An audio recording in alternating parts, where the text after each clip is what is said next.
Audio Malayalam ചാനലിലേക്ക് സ്വാഗതം. നമ്മൾ കഴിഞ്ഞ ക്ലാസ്സിൽ ആവർത്തന പട്ടികയാണ് പഠിച്ചുകൊണ്ടിരുന്നത്. അതിൻ്റെ ബാക്കി ഭാഗമാണ് ഇന്ന് നോക്കുന്നത്. അപ്പം അടുത്ത് നോക്കുന്നത് ത്രികങ്ങൾ എന്നുള്ളത് ഭാഗമാണ്. 1800കളുടെ തുടക്കത്തിൽ ജർമ്മൻ ശാസ്ത്രജ്ഞനായ ജോഹാൻ ഡൊബറൈനർ ആണ് മൂലകങ്ങളുടെ സ്വഭാവങ്ങളിലെ പ്രവണതകളെക്കുറിച്ച് ആദ്യം ചിന്തിച്ചത്. ത്രിക നിയമം അല്ലെങ്കിൽ ത്രികങ്ങൾ എന്ന നിയമം ആവിഷ്കരിച്ചത് ജോഹാൻ ഡൊബറൈനർ ആണ്. ജോഹാൻ ഡൊബറൈനർ ആണ് ത്രിക നിയമം ആവിഷ്കരിച്ചത്. ജോഹാൻ ഡൊബറൈനർ ആണ് ത്രിക നിയമം ആവിഷ്കരിച്ചത്. 1829 പല മൂലകങ്ങളുടെയും 3 വിധമുള്ള ഗ്രൂപ്പുകളിൽ രാസവും ഭൗതികവുമായ സ്വഭാവ സാദൃശ്യങ്ങൾ അദ്ദേഹം നിരീക്ഷിച്ചു. 1829 പല മൂലകങ്ങളുടെയും 3 വിധമുള്ള ഗ്രൂപ്പുകളിൽ രാസപരവും ഭൗതികവുമായ സ്വഭാവ സാദൃശ്യങ്ങൾ അദ്ദേഹം നിരീക്ഷിച്ചു. ത്രികങ്ങളിൽ ഒന്നാമത്തെയും മൂന്നാമത്തെയും മൂലകങ്ങളുടെ അറ്റോമിക മാസിൻ്റെ ഏകദേശ ശരാശരിയാണ് എന്തിൽ വരുന്നത്, മധ്യഭാഗത്ത് വരുന്ന മൂലകത്തിൻ്റെ അറ്റോമിക മാസ് എന്ന് പറയുന്നത്. അപ്പോൾ ത്രികങ്ങളിൽ ഒന്നാമത്തെയും മൂന്നാമത്തെയും മൂലകങ്ങളുടെ അറ്റോമിക മാസിൻ്റെ ഏകദേശ ശരാശരിയാണ് മധ്യഭാഗത്ത് വരുന്ന മൂലകത്തിൻ്റെ അറ്റോമിക മാസ് എന്ന് പറയുന്നത്. അപ്പം ലിഥിയം, സോഡിയം, പൊട്ടാസ്യം അത് അദ്ദേഹം പരീക്ഷിച്ച ഒരു മൂലകങ്ങളാണ്. ലിഥിയവും സോഡിയം, പൊട്ടാസ്യം. ലിഥിയത്തിൻ്റെ അറ്റോമിക നമ്പർ 7 ലിഥിയത്തിൻ്റെ അറ്റോമിക നമ്പർ എത്രയാണ്? 7. സോഡിയത്തിൻ്റെത് 23. സോഡിയത്തിൻ്റെത് 23. പൊട്ടാസ്യത്തിൻ്റെത് 39. പൊട്ടാസ്യം 39. ത്രിക നിയമം പിന്തള്ളപ്പെടാൻ കാരണം വളരെ കുറച്ച് മൂലകങ്ങളെ മാത്രമേ ഈ രീതിയിൽ ക്രമീകരിക്കാൻ കഴിഞ്ഞുള്ളൂ. ത്രിക നിയമം പിന്തള്ളപ്പെടാൻ കാരണം എന്താണ്? വളരെ കുറച്ച് മൂലകങ്ങൾ മാത്രമേ ഈ രീതിയിൽ ക്രമീകരിക്കാൻ കഴിഞ്ഞുള്ളൂ. അടുത്ത പ്രഫുല്ലചന്ദ്ര റേ. ഇന്ത്യൻ രസതന്ത്ര ശാസ്ത്രത്തിൻ്റെ പിതാവെന്നറിയപ്പെടുന്നത് പ്രഫുല്ലചന്ദ്രയാണ്. ഇന്ത്യയിലെ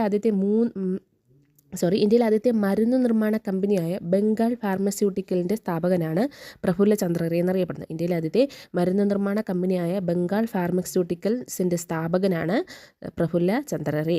ഇന്ത്യൻ രാസവ്യവസായത്തിൻ്റെ പിതാവ് എന്നറിയപ്പെടുന്നതും അദ്ദേഹമാണ്. ഇന്ത്യൻ രാസവ്യവസായത്തിൻ്റെ പിതാവ്. റേയുടെ ആത്മകഥയാണ് ഒരു ബംഗാളി രസതന്ത്രജ്ഞൻ്റെ ജീവിതവും അനുഭവങ്ങളും. ഇന്ത്യൻ ദേശീയ പ്രസ്ഥാനത്തിന് ആവേശം പകർന്ന റേയുടെ രചനയാണ് ഹിന്ദു രസതന്ത്രത്തിൻ്റെ ചരിത്രം. ഇന്ത്യൻ ദേശീയ പ്രസ്ഥാനത്തിന് ആവേശം പറഞ്ഞ അദ്ദേഹത്തിൻ്റെ രചനയാണ് ഹിന്ദു രസതന്ത്രത്തിൻ്റെ ചരിത്രം. അടുത്തന്നെ നമുക്ക് പഠിക്കുന്നത് അഷ്ടക നിയമമാണ്. അഷ്ടക നിയമം 1865 അഷ്ടക നിയമം എന്ന വർഗീകരണം അവതരിപ്പിച്ചത് ജോൺ അലക്സാണ്ടർ ന്യൂലാൻഡ്സ് ആണ്. ഇംഗ്ലീഷ് ശാസ്ത്രജ്ഞനാണ് കേട്ടോ. 1865 അഷ്ടക നിയമം എന്ന വർഗീകരണം അവതരിപ്പിച്ച ശാസ്ത്രജ്ഞൻ ജോൺ അലക്സാണ്ടർ ന്യൂലാൻഡ്സ് ആണ്. അഷ്ടക നിയമം 1865 അഷ്ടക നിയമം ജോൺ അലക്സാണ്ടർ ന്യൂലാൻഡ്സ്. ആരാണ്? John Alexander Newlands. മൂലകങ്ങളെ ആദ്യമായി എഴുതിയപ്പോൾ 8ാമത് വരുന്ന മൂലകം ആദ്യത്തേതിൻ്റെ ആവർത്തനമാണെന്ന് കണ്ടെത്തിയ നിയമമാണ് അഷ്ടക നിയമം. അപ്പോൾ മൂലകങ്ങളെ ക്രമമായി എഴുതിയപ്പോൾ 8ാമത് വരുന്ന മൂലകം ആദ്യത്തേതിൻ്റെ ആവർത്തനമാണെന്ന് കണ്ടെത്തിയ നിയമമാണ് അഷ്ടക നിയമം. ന്യൂലാൻഡ്സിൻ്റെ പീരിയോഡിക് ടേബിളിൽ ഉണ്ടായിരുന്ന മൂലകങ്ങളുടെ എണ്ണം 56. ന്യൂലാൻഡ്സിൻ്റെ പീരിയോഡിക് ടേബിളിൽ ഉണ്ടായിരുന്ന മൂലകങ്ങളുടെ എണ്ണം എത്രയാണ്? 56. അപ്പം നമ്മൾ കഴിഞ്ഞ ക്ലാസ്സിൽ പഠിച്ച ലാവോസിയ 30 മൂലകങ്ങളെ വർഗീകരിച്ചു നമ്മൾ പഠിച്ചിട്ടില്ലായിരുന്നു. 30 മൂലകങ്ങൾ. അപ്പോൾ ന്യൂലാൻഡ്സ് എത്രയാണ്? 56. ന്യൂലാൻഡ്സ് 56. കാൽസ്യം വരെയുള്ള മൂലകങ്ങൾക്കായിരുന്നു അഷ്ടക നിയമം ബാധകം. കാൽസ്യം വരെയുള്ള മൂലകങ്ങൾക്കായിരുന്നു എന്ത്? അഷ്ടക നിയമം ബാധകം. തൻ്റെ വർഗീകരണത്തിനെ സംഗീതത്തിലെ സപ്തസ്വരങ്ങളുമായി താരതമ്യം ചെയ്ത ശാസ്ത്രജ്ഞനാണ് ന്യൂലാൻഡ്സ് എന്നറിയപ്പെടുന്നത്. അഷ്ടക നിയമത്തിൻ്റെ പരിധി അറ്റോമിക മാസ് കൂടിയ മൂലകങ്ങൾ ഇത് പാലിക്കപ്പെടുന്നില്ല. ഇതെന്ത് ചെയ്യുന്നില്ല? അറ്റോമിക മാസ് കൂടിയ മൂലകങ്ങൾ എന്ത് ചെയ്യാൻ പറ്റുന്നില്ല? ഈ അഷ്ടക നിയമത്തിൻ്റെ ഒരു രീതി വ്യാപിക്കപ്പെടുന്നില്ല. അടുത്ത് 1862 ഫ്രഞ്ച് ഭൂവിജ്ഞാന ശാസ്ത്രജ്ഞനായ അലക്സാണ്ട്രേ ഇ ബീദി ചൻകോർട്ടിയസ് അടുത്ത് UN general assembly international year of periodic ടേബിളായിട്ട് പ്രഖ്യാപിച്ച വർഷം 2019. UN general assembly international year of periodic ടേബിളായിട്ട് പ്രഖ്യാപിച്ച വർഷം 2019. അടുത്ത് നമ്മൾ പഠിക്കുന്നത് ദിമിത്രി മെൻഡലേവിനെ കുറിച്ചാണ്. ഗ്രൂപ്പ്, പിരീഡ് എന്നീ 2 പദങ്ങൾ ആദ്യമായി രസതന്ത്രത്തിന് സംഭാവന ചെയ്ത വ്യക്തിയാണ് ദിമിത്രി മെൻഡലീവ് എന്നറിയപ്പെടുന്നത്. അപ്പോൾ ഗ്രൂപ്പ്, പിരീഡ് എന്നീ 2 പദങ്ങൾ ആദ്യമായി രസതന്ത്രത്തിന് സംഭാവന ചെയ്തത് ആരാണ്? ദിമിത്രി മെൻഡലീവാണ്. ഫാദർ ഓഫ് പീരിയോഡിക് ടേബിൾ എന്നറിയപ്പെടുന്നത് ദിമിത്രി മെൻഡലീവാണ്. ആരാണ്? ദിമിത്രി മെൻഡലീവാണ് ഫാദർ ഓഫ് പീരിയോഡിക് ടേബിൾ എന്നറിയപ്പെടുന്നത്. ഗ്രൂപ്പ് അതുപോലെ തന്നെ പീരീഡ് എന്നീ 2 പദങ്ങൾ സംഭാവന ചെയ്തു. പീരിയോഡിക് എന്ന പദം ആദ്യമായി ആവിഷ്കരിച്ചു. പീരിയോഡിക് എന്ന പദം ആദ്യമായിട്ട് ആവിഷ്കരിച്ചു. ക്രമാവർത്തന നിയമം ആവിഷ്കരിച്ചു. ആരാണ്? പീരിയോഡിക് ലോ അല്ലെങ്കിൽ ക്രമാവർത്തന നിയമം ആവിഷ്കരിച്ചത് ആരെന്ന് വെച്ചാൽ ആരാണ്? അത് മെൻഡലീവാണ്. ക്രമാവർത്തന നിയമം ആവിഷ്കരിച്ചത് മെൻഡലീവാണ്. മൂലകങ്ങളെ അറ്റോമിക മാസിൻ്റെ അടിസ്ഥാനത്തിൽ വർഗീകരിച്ച റഷ്യൻ ശാസ്ത്രജ്ഞനാണ്. മൂലകങ്ങളെ അറ്റോമിക മാസിൻ്റെ അടിസ്ഥാനത്തിൽ വർഗീകരിച്ച അല്ലെങ്കിൽ വേർതിരിച്ച റഷ്യൻ ശാസ്ത്രജ്ഞനാണ് Dmitri Mendeleev. The principle of chemistry എന്ന പുസ്തകത്തിൻ്റെ രചയിതാവ്. ദ പ്രിൻസിപ്പിൾ ഓഫ് കെമിസ്ട്രി എന്ന പുസ്തകത്തിൻ്റെ രചയിതാവാണ് ദിമിത്രി മെൻഡലീവ്. മെൻഡലീവിൻ്റെ ആവർത്തന പട്ടികയിൽ ഉണ്ടായിരുന്ന മൂലകങ്ങളുടെ എണ്ണം 63. മെൻഡലീവിൻ്റെ ആവർത്തന പട്ടികയിൽ ഉണ്ടായിരുന്ന മൂലകങ്ങളുടെ എണ്ണം എത്രയാണ്? 63. അപ്പോൾ മെൻഡലീവിൻ്റെ ആവർത്തന പട്ടികയെക്കുറിച്ച് നോക്കാം. 1869 മൂലക വർഗീകരണത്തിന് ആദ്യമായി ഒരു ടേബിൾ ഉണ്ടാക്കിയ റഷ്യൻ ശാസ്ത്രജ്ഞനാണ് ദിമിത്രി ഇനോവിച്ച് മെൻഡലീവ് എന്നറിയപ്പെടുന്നത്. മൂലകങ്ങളുടെ രാസഗുണങ്ങളും ഭൗതിക ഗുണങ്ങളും അവയുടെ അറ്റോമിക മാസിൻ്റെ ആവർത്തന ഫലങ്ങളാണെന്ന് പ്രസ്താവിക്കുന്ന നിയമമാണ് മെൻഡലീവിൻ്റെ പീരിയോഡിക് നിയമം. അപ്പോൾ മൂലകങ്ങളുടെ രാസഗുണവും ഭൗതിക ഗുണവും എന്താണ്? അവയുടെ അറ്റോമിക മാസിൻ്റെ വ്യക്തമായി പഠിക്കുക. അറ്റോമിക മാസിൻ്റെ അടിസ്ഥാനത്തിൽ അല്ലെങ്കിൽ പ്രവർത്തന ഫലമായാണെന്ന് പ്രസ്താവിക്കുന്ന നിയമമാണ് മെൻഡലീവിൻ്റെ പീരിയോഡിക് നിയമം എന്നറിയപ്പെടുന്നത്. അപ്പം ഒരേ ഗുണമുള്ള മൂലകങ്ങൾ ഒരേ ലംബനിരയിൽ അഥവാ ഗ്രൂപ്പുകളിൽ വരത്തക്ക തരത്തിൽ മെൻഡലീവ് മൂലകങ്ങളെ അവയുടെ അറ്റോമിക ഭാരത്തിൻ്റെ ആരോഹണക്രമത്തിൽ തിരശ്ചീന വരകളായും ലംബനിരകളായും ക്രമീകരിച്ചു.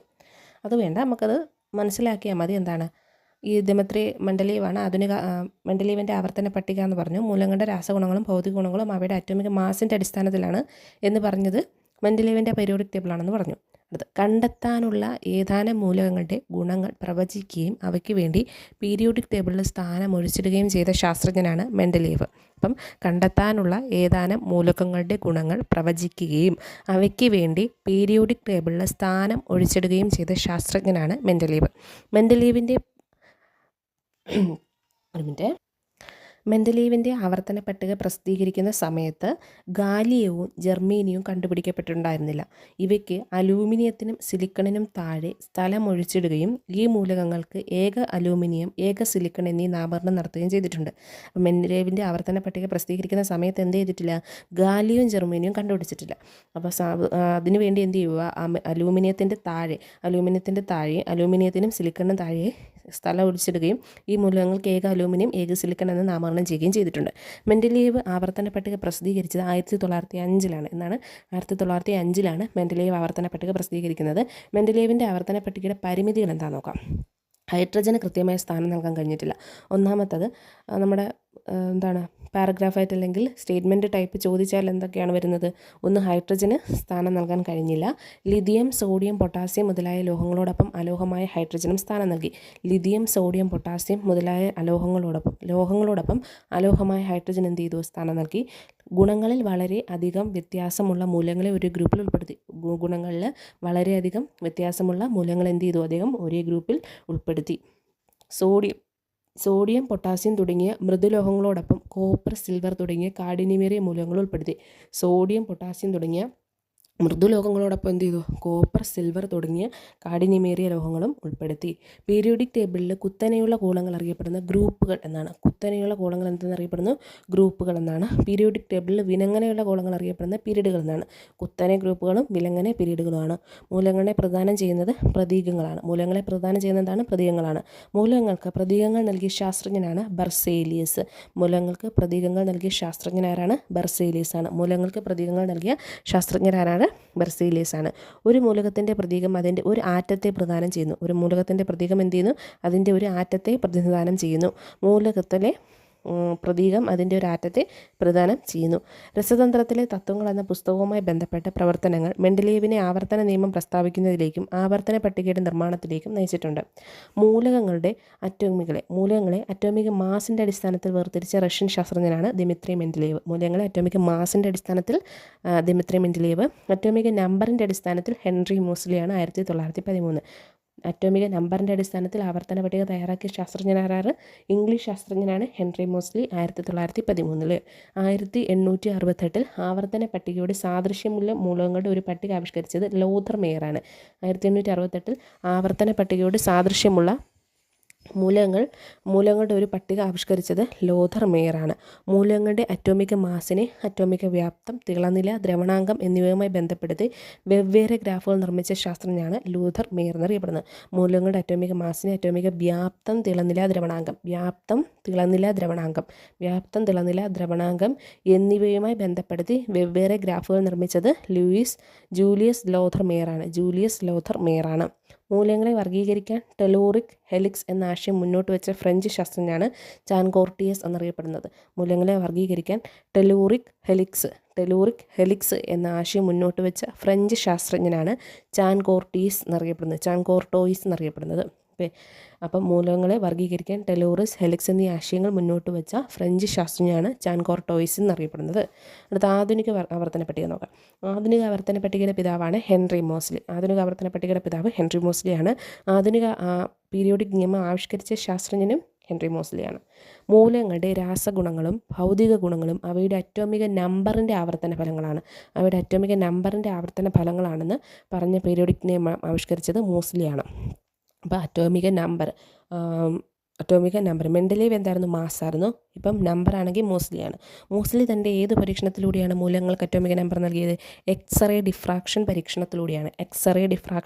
പരീക്ഷണത്തിലൂടെയാണ് തൻ്റെ പരീക്ഷണങ്ങൾക്ക് മൂലകങ്ങൾക്ക് അറ്റോമിക നമ്പർ നൽകിയത്.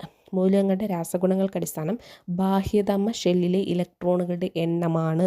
മൂലകങ്ങളുടെ രാസഗുണത്തിന് അടിസ്ഥാനം ബാഹ്യതമ ഷെല്ലിലെ ഇലക്ട്രോണുകളുടെ എണ്ണമാണ്. മൂലകങ്ങളുടെ രാസഗുണത്തിന് അടിസ്ഥാനം ബാഹ്യതമ ഷെല്ലിലെ ഇലക്ട്രോണുകളുടെ എണ്ണമാണ്. ഒരേ ഗ്രൂപ്പിൽ ഉൾപ്പെടുന്ന മൂലകങ്ങൾ സാദൃശ്യം കാണിക്കുന്നത് രാസഗുണങ്ങളിലായിരിക്കും. 1-2 ഗ്രൂപ്പുകളിലെ മൂലകങ്ങളുടെ ബാഹ്യതമ ഷെല്ലിലെ ഇലക്ട്രോണുകളുടെ എണ്ണമാണ് അവയുടെ ഗ്രൂപ്പ് നമ്പർ. അപ്പോൾ 1-2 ഗ്രൂപ്പുകളിലെ മൂലകങ്ങളുടെ ബാഹ്യതമ ഷെല്ലിലെ ഇലക്ട്രോണുകളുടെ എണ്ണമാണ് അവയുടെ ഗ്രൂപ്പ് നമ്പർ. 1-2 ഗ്രൂപ്പുകളിലെ മൂലകങ്ങളിലെ ബാഹ്യതമ ഷെല്ലിലെ ഇലക്ട്രോണുകളുടെ എണ്ണമാണ് എന്നറിയപ്പെടുന്ന അവയുടെ ഗ്രൂപ്പ് നമ്പർ. പീരിയോഡിക് ടേബിളിലെ 1-2 ഗ്രൂപ്പുകളിലെയും 13 മുതൽ 18 വരെയുള്ള ഗ്രൂപ്പുകളുടെയും മൂലകങ്ങൾ അറിയപ്പെടുന്നത് പ്രാതിനിധ്യ മൂലകങ്ങൾ. എന്താണ്? 1-2 പിന്നെ 13-18. 1-2 13-18 അറിയപ്പെടുന്ന ഗ്രൂപ്പുകളിലെ മൂലകങ്ങൾ അറിയപ്പെടുന്നത് പ്രാതിനിധ്യ മൂലകങ്ങൾ എന്നാണ്. ഒന്നും കൂടെ പറഞ്ഞുതരാം. 1-2 13-18 പ്രാതിനിധ്യ മൂലകങ്ങൾ. 1-2 13-18 പ്രാതിനിധ്യ മൂലകങ്ങൾ. ആധുനിക ആവർത്തന പട്ടികയിലെ ഗ്രൂപ്പുകളുടെ എണ്ണം എത്രയാണ്? 18 കുത്തനെയുള്ള കോളങ്ങൾ.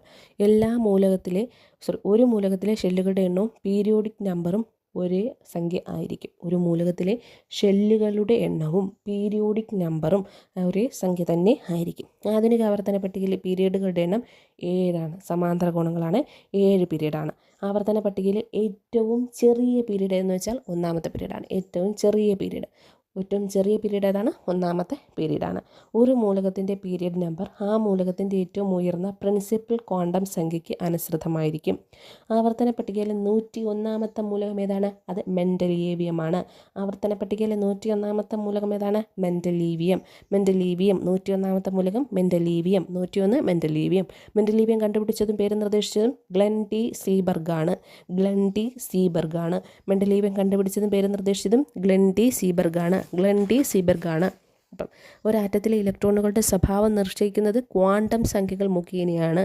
ഒരാറ്റത്തിലെ വിവിധ ഓർബിറ്റലുകളിലേക്കുള്ള ഇലക്ട്രോണുകളുടെ ക്രമീകരണം അറിയപ്പെടുന്നത് ഇലക്ട്രോൺ വിന്യാസം എന്നാണ്. അപ്പോൾ ഒരാറ്റത്തിലെ വിവിധ ഓർബിറ്റലുകളിലേക്കുള്ള ഇലക്ട്രോണുകളുടെ ക്രമീകരണം അറിയപ്പെടുന്നത് ഇലക്ട്രോൺ വിന്യാസം എന്നാണ്. ആൽഫ നിയമവും ആറ്റങ്ങളുടെ ഇലക്ട്രോൺ വിന്യാസവും ആവർത്തന പട്ടികയ്ക്ക് സൈദ്ധാന്തികമായി ഒരു അടിസ്ഥാനം നൽകിയിട്ടുണ്ട്. ആവർത്തന പട്ടികയിലെ ലംബമായ നിരകളിലെ മൂലകങ്ങൾ ഒരു ഗ്രൂപ്പ്, ഒരു കുടുംബം രൂപീകരിക്കുകയും ഒരേ സ്വഭാവം പ്രകടിപ്പിക്കുകയും ചെയ്യുന്നു. ഇതൊന്നും വേണ്ട, ഇതൊക്കെ ഒരു ഡിഗ്രി ലെവലുള്ള ആൾക്കാർക്ക് വേണ്ടിയുള്ളതാണ്. 1-ാമത്തെ പീരീഡിലുള്ള മൂലകങ്ങളുടെ എണ്ണം 2. 1-ാമത്തെ പീരീഡിലുള്ള മൂലകങ്ങളുടെ എണ്ണം എത്രയാണ്? 2. ഹൈഡ്രജനും ഹീലിയവും. 1-ാമത്തെ പീരീഡിലുള്ള മൂലകങ്ങളുടെ എണ്ണം എത്രയാണ്? 2. ഹൈഡ്രജനും ഹീലിയവും. 2-ാം പീരീഡ് ആരംഭിക്കുന്ന മൂലകം എത്രയാണ്? ലിഥിയമാണ്. 2-ാം പീരീഡ് ആരംഭിക്കുന്ന മൂലകം ലിഥിയമാണ്. ഓക്കെ.